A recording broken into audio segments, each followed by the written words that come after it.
Frontera Prison, located 45 miles south of Los Angeles, California, is one of the largest women's penitentiaries in the United States. Its maximum security wing houses some of California's most dangerous female offenders. Yet it is the alleged criminal activities of some guards and administrators that has shoved Frontera into the public spotlight. During the early 1990s, former prison employees made sensational allegations of widespread drug trafficking at the prison. They tied these charges of corruption to a pair of seemingly isolated incidents: the disappearance and subsequent murder of a Frontera guard, Jesslyn Rich, in 1984, and the controversial death of a 25-year-old inmate named Terry Lucas 3 years later.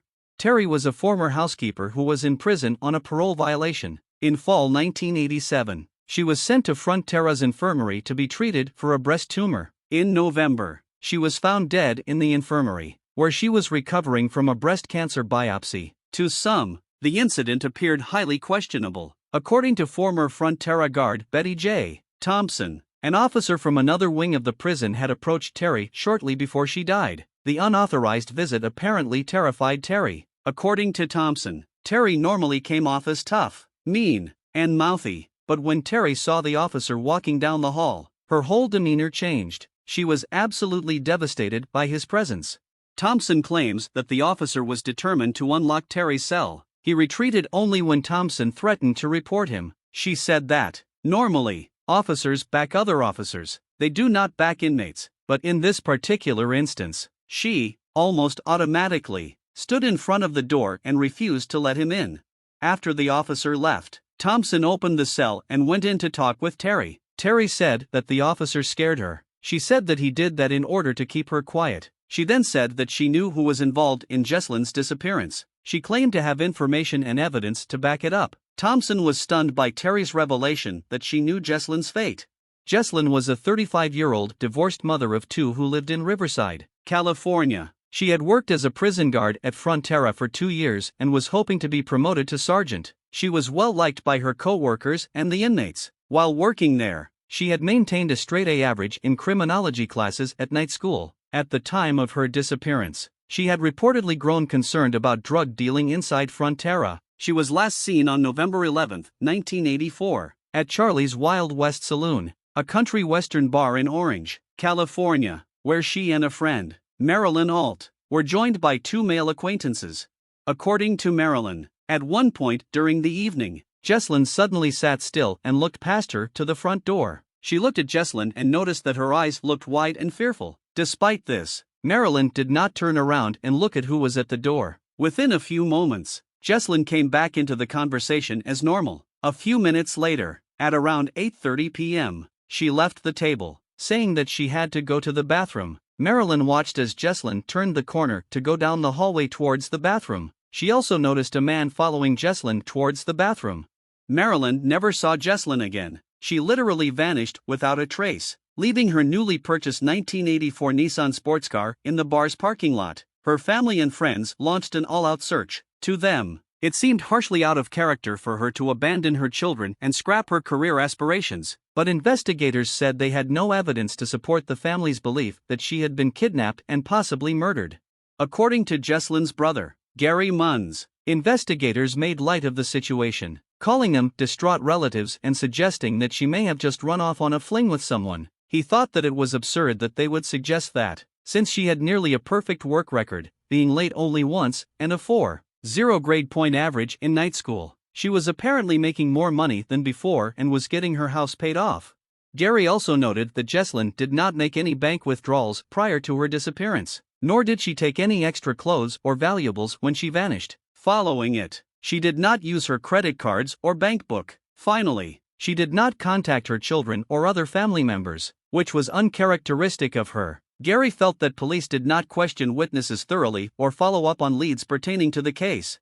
Gary tore apart Jesslyn's house, searching for clues that police might have overlooked. When he sifted through her trash, he found evidence that her knowledge of illegal activities at the prison had put her life in danger. He found several pieces of paper that had been torn up into many small pieces. He picked up a few pieces and could tell that it was written in her handwriting. They appeared to be notes or letters to a friend and co-worker of hers. He took them home and pieced them together.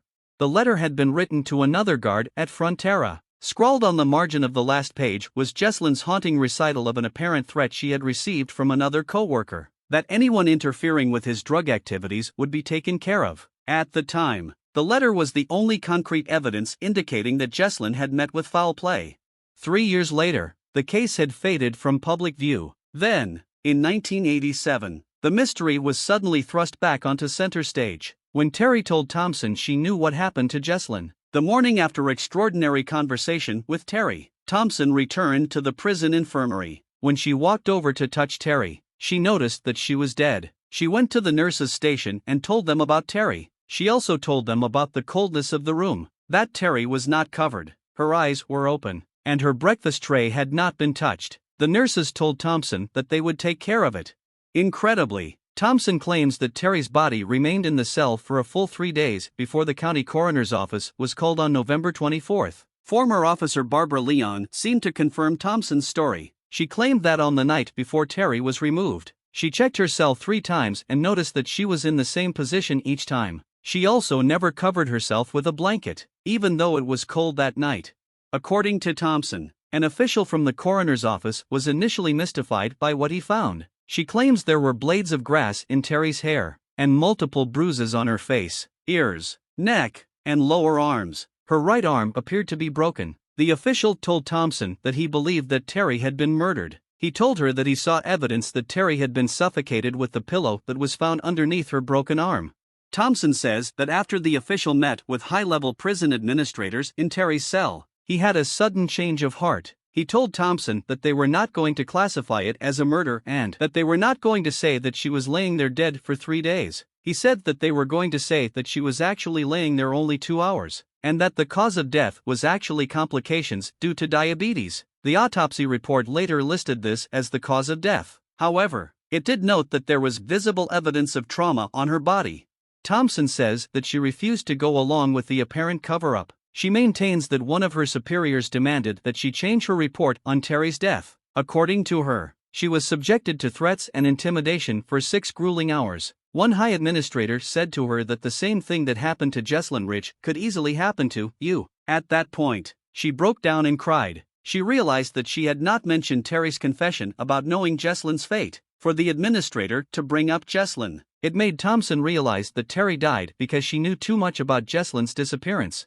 Thompson says she finally gave in and signed a false report that was typed for her, but she added on the bottom of it that she had signed it under duress, and that the information in it was untrue. She was later told that the report was ripped up. Another one was retyped with the same things from the first one, and her signature was forged on it. An inmate clerk confirmed this, claiming that she had to retype Thompson's report 4 times. She also witnessed one of the other officers forging Thompson's signature.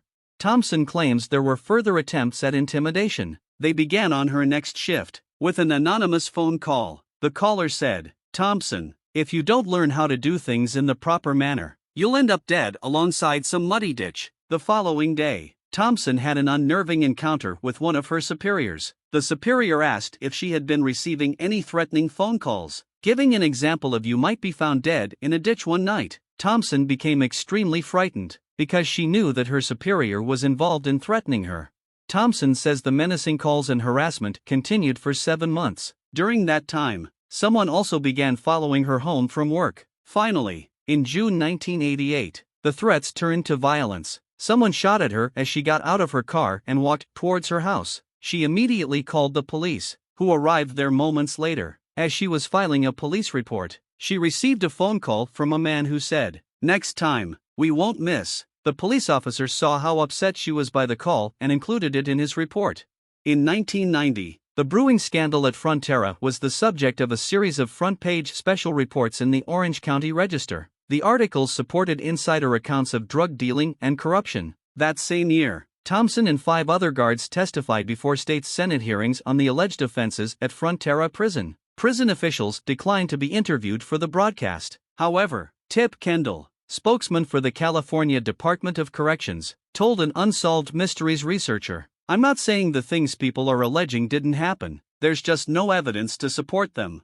Suspects, the Frontera prison guards who were allegedly involved in illegal activities, are suspected in Jesslyn's disappearance and Terry's death. 2 employees named as being involved were LT. Carmen Juarez and Hal Tanner.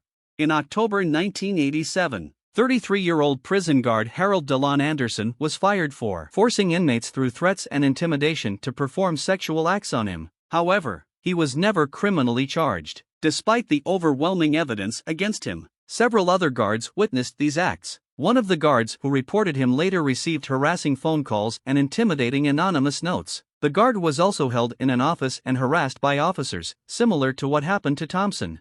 Guard Christine Lopez witnessed what appeared to be a drug deal between two inmates. When she questioned one of them, Lt. Juarez appeared and said that the inmate was with her. Lopez later discovered that drugs were being brought to inmates on a food cart. She and other guards stopped this by searching carts thoroughly. Soon after, she became the victim of harassment. Holes were punched in her radiator, the radiator hose was cut, and she received several hang-up phone calls at home. In February 1990, she quit and later sought treatment for PTSD and suicidal thoughts.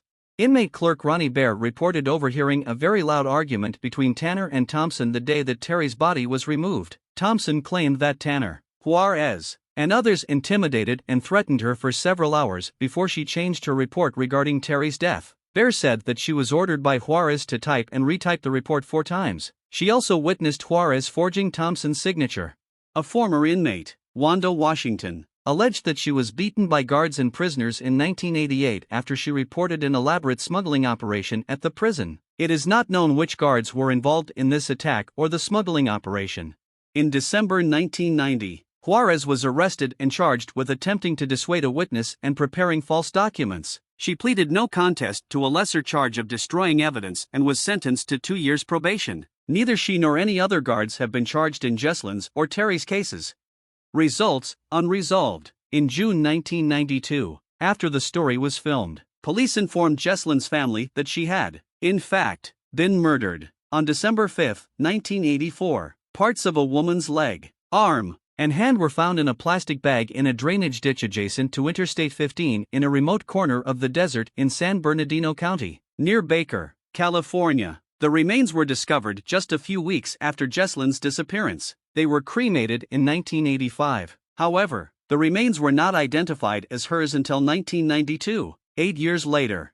In July 1992, the Orange County Sheriff's Office identified Jesslyn's killer as David Daniel Ribbies. He was a paroled ex-convict who had served time for assault and passing bad checks. He worked at Charlie's Wild West Saloon, the bar where Jesslyn was last seen alive. He had been a suspect in the case for years. He had been interviewed at least twice by police. According to Marilyn, when she arrived at the bar that night, Ribbies and Jesslyn came out. They were laughing and he had his arm around her shoulder. Throughout the evening, he hung out with them and flirted with Jesslyn. They had reportedly argued that night as well.